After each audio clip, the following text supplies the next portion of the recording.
Contestant number 1, Ray Engan. The Deep Freeze. The Deep Freeze. Ray Engan.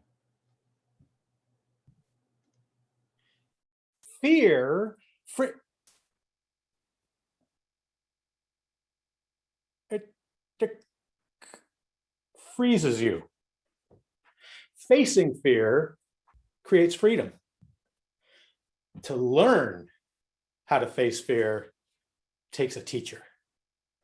Mr. Toastmaster, fellow Toastmasters, anybody else zooming in? 5th grade school play, packed auditorium. The refreshment table was lined with little cups of lemonade. The smell of Mrs. Minagawa's 15-cent brownies wafted over 217 proud parents and their hyperkinetic kids, all leaning forward, focused, center stage on one very shy, very frightened 5th grader, me. All I had to do was deliver the final 2 lines of Shakespeare's play. Now, if you had a backstage pass that night, you would have seen my teacher, Mr. H. Full-faced, confident, we got this grin, eyes glistening with pride. On stage, my look, very different. There's 2 lines left in the school play. I don't know them. What do I do? Can they hear this thumping in my chest? It's really loud. I'm scared. Should I cry? What do I do? What do I do? What would you do? That chest thumping fear froze me and took me back to 1st grade, the last time I had chest thumping fear, the beginning of my deep freeze. See, in 1st grade, I was so shy. My mom used to wear wraparound skirts. And when my shyness would hit, I would just walk inside the safety of mom's skirt. Well, 1st grade open house, one of the teachers, Mrs. Carrillo, happened to wear the same patterned skirt as my mom. I will never forget the sound Mrs. Carrillo made when I walked in the wrong skirt. Everyone laughed. They looked and they pointed at me. Kids called me names. Don't remember them, blacked them out. The teachers referred to me as the quiet one. In 5th grade, I wore a bucket on my head, so you couldn't talk to me. But in 5th grade, Mr. H didn't see anything wrong. Mr. H saw a different perspective. Mr. H saw me as a solvable puzzle.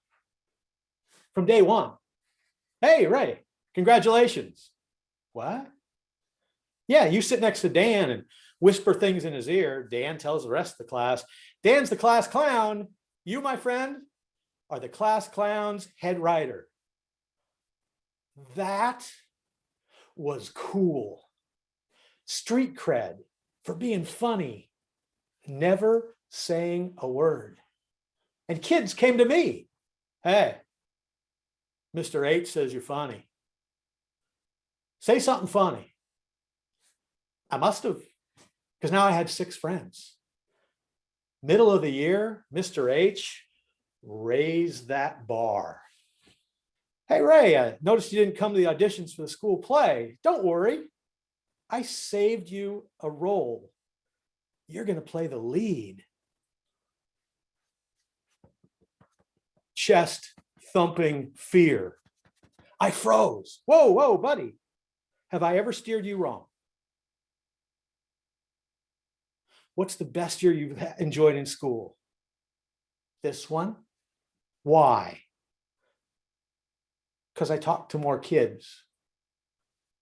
What if you could talk to all of them? That would be very scary.